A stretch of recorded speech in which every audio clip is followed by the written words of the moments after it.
Hey nurses, let me ask you this. Have you been told that all you need to migrate to Australia is enough points? Maybe you've heard you only need 65 points.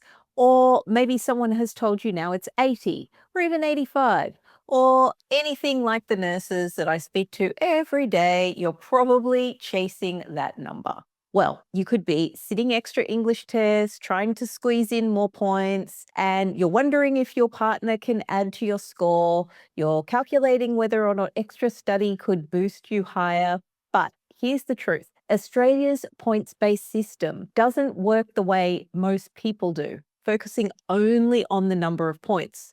It's one of the most common and costly mistakes that I see nurses make when they're trying to migrate under the General Skilled Migration Program. If you've ever asked, how many points do I need? Then this episode is for you.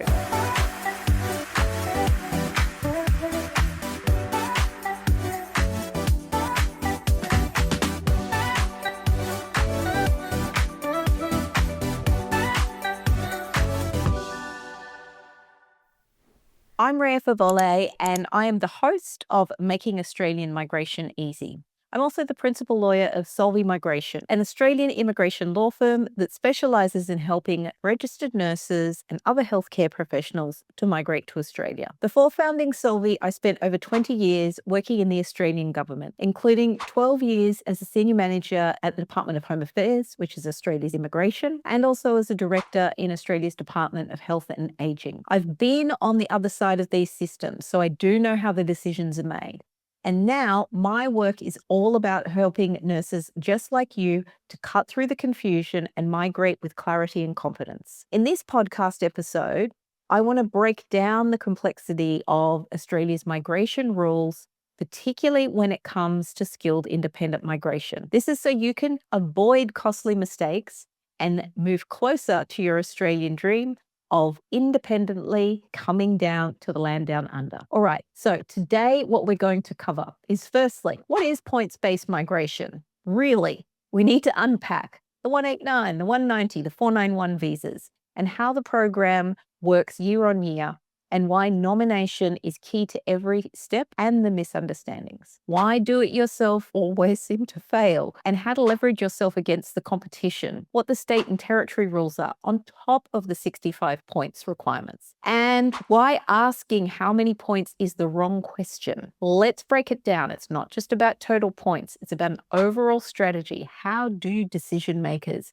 decide to nominate you? All right, now before we dive in, let me share something that I deal with almost every week. A nurse comes to us and says, hey, Rhea, I've got 75 points. My friend said that will be enough. Why am I still waiting? And we look closer at their case, and it's obvious that their expression of interest is valid, but maybe not competitive, or maybe it's not valid at all, but they haven't looked at other things. They've just looked at the surface. The employment history needs to be genuine. It needs to align with the skills assessment, and they need to make sure that the expression of interest is going to meet the requirements and all of the documents before they submit it. This is where it falls short. There is no guarantee. There is no queue.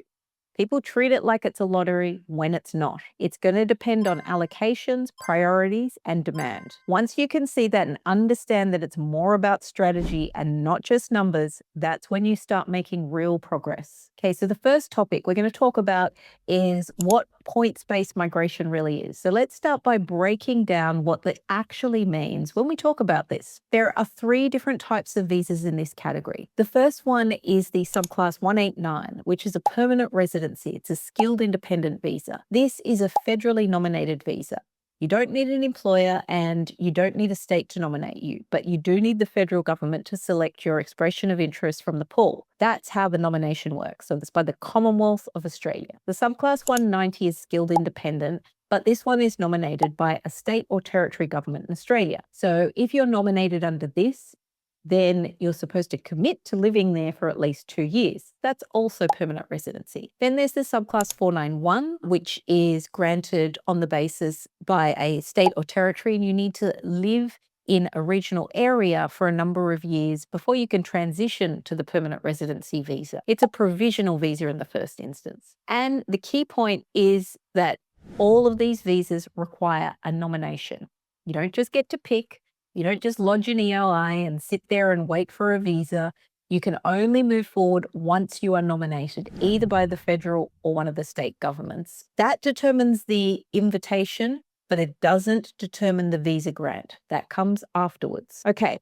So each year, what they call a program year, the planning levels are set. So this adds another layer. Australia's migration program doesn't run on a calendar year. It runs from 1 July through to 30 June each year. The government sets planning levels on how many visas can be granted in each category. So for the current program year, that's from July 2025, as I'm recording this, through to June 2026, the planning levels are as follows. 16,900 places for the subclass 189. And they've already given close to 6,900 at the time I'm recording. So there's only 10,000 left for this program year. 33,000 places for the state and territory nominated visas. That's the pool between the subclass 190 and the 491. Traditionally, it's split in half, but as I'm recording this in September 2025, the allocations still haven't been handed down from the federal government to the states, so we're not certain. Now, why this matters? Let's put this in perspective. Of the 16,900 spots for the 189 worldwide, across all occupations, a third of them have already been allocated in this year. So then that leaves some more with the 190 and 491. And it may sound like a lot, but when you divide it across the states and territories of Australia, it becomes much less. Then they've each got their own priorities. Now, the good news is nurses are a focus, but then you need to look at whether or not you're onshore in Australia or you're outside. The reality is that points-based migration is not a simple number. It's a structured, competitive program that has caps and allocations and rules that shift year to year to keep up with Australia's skill shortages. Let's talk about how this comes about. The first mistake is treating the EOI like it's some kind of casual form. It isn't. It's actually a legal declaration. Every point that you claim must be backed by evidence at the time you're making that expression of interest. If your documents don't align by the time you come to a visa stage, if you're invited, this will lead to a refusal. And I have definitely seen this happen on more than one occasion. The second mistake is ignoring the scale of the competition. To give you an idea, as of 30 June 2025, there were about 165,000 expressions of interest for the 189, 430,000 for the 491, and 410,000 for the 190. That's over 1 million chasing expression of interest places, tens of thousands, come on. And there's a catch. Most of those expression of interest were done by someone who did it themselves, who didn't understand the rules, and people think that they're just in a queue. No one understands the strategy behind it. And many are uncompetitive, but they're clogging up the system. So state and territory rules go beyond 65 points, as I was saying.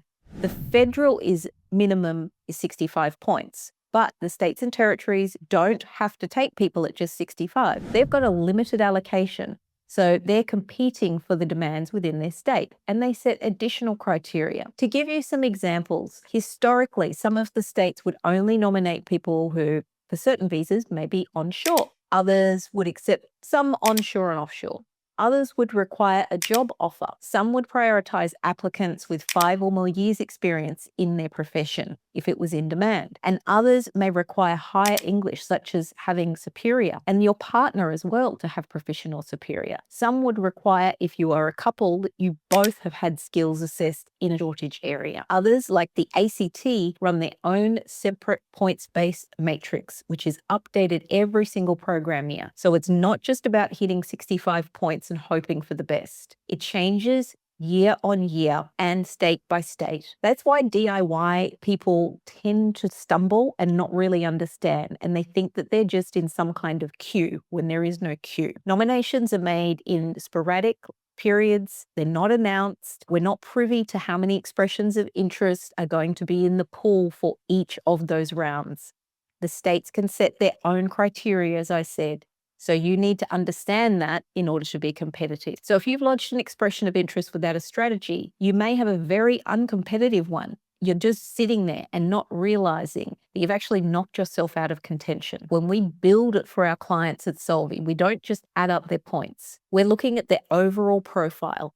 It compares you against the competition. I'm looking historically, the team are looking across the policy. We're looking state by state, and we're looking at our clients' goals. which jurisdictions are most likely to open up pathways that fit their background, whether or not their partner has skills or English levels, or we recommend for them to do this, whether the English level that they have, they need to study a bit more, whether they've got community languages, if their work experience fits the patterns of what the states are prioritizing. There's so much that goes into this. It's not about crossing your fingers and just hoping best for strategy and just throwing it in to get points. Remember, there's planning levels, allocations, all of these priorities to take into account. So the last topic for today is why how many points is definitely the wrong question to ask. And let's tackle that question that I get every week.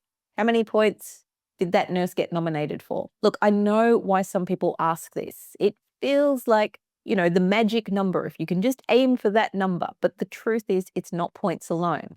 They don't tell the full story. The myth of the magic number is people think it works like a university cutoff. If the line is 80, then you will do 80, but that's not how the system works. Two nurses may both have 80 points. On paper, that seems identical. But when you unpack the composition of those points, the competitiveness can be completely different. Let's break down what I mean by this, by the composition. Say nurse A, they've got 80 points, but they've got superior English and they've got 5 years of clinical experience and they've got a partner with proficient English and they've also had a skills assessment. Now that's a very strong profile. Now nurse B also has 80 points, but they achieve this with competent English and they've got a lower number of years of experience, but they're much younger, which meant that they got higher points for age, but it's actually a weaker application. So on paper, people would say they're both nurses, they've got 80 points. So you need to think about it. How would a decision maker look at this? The decision makers are looking at other factors. They're looking at prioritizing you competitively. They don't care about your points and numbers. They care about what shortages and what skills you're going to bring. Things like, have you studied? Where have you studied? Did you study in Australia? Did you contribute regionally to Australia? Have you been in Australia's healthcare system or comparable healthcare systems? Which particular occupation codes are in shortage? They are weighing up the whole entire package. This is why how many points when I get asked this question, it misses the whole point. So many nurses get this wrong. They don't understand what it takes to get nominated. My answer is that is always the wrong question. We need to know your profile because it's not just about chasing a number. It's about aligning what Australia actually needs this year in this program cycle. So let's recap.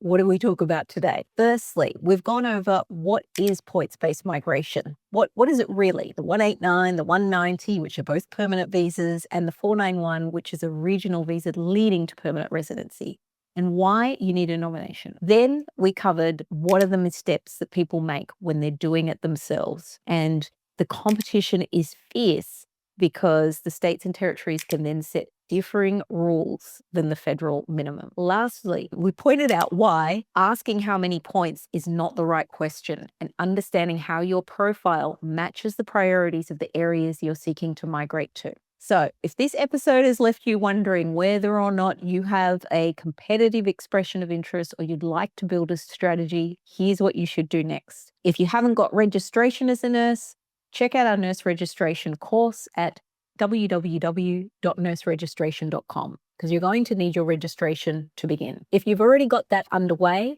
and you're looking at the next steps for migration, things like skills assessment, the actual preparation of the expression of interest, or even just checking in why you haven't been nominated yet, book a consultation with the team at SOLVi Migration. Head to www.solvi.com.au and get a strategy that actually works. That's it for today's episode on making Australian migration easy.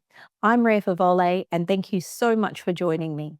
Please like, share, and subscribe, and I look forward to seeing you in my next episode.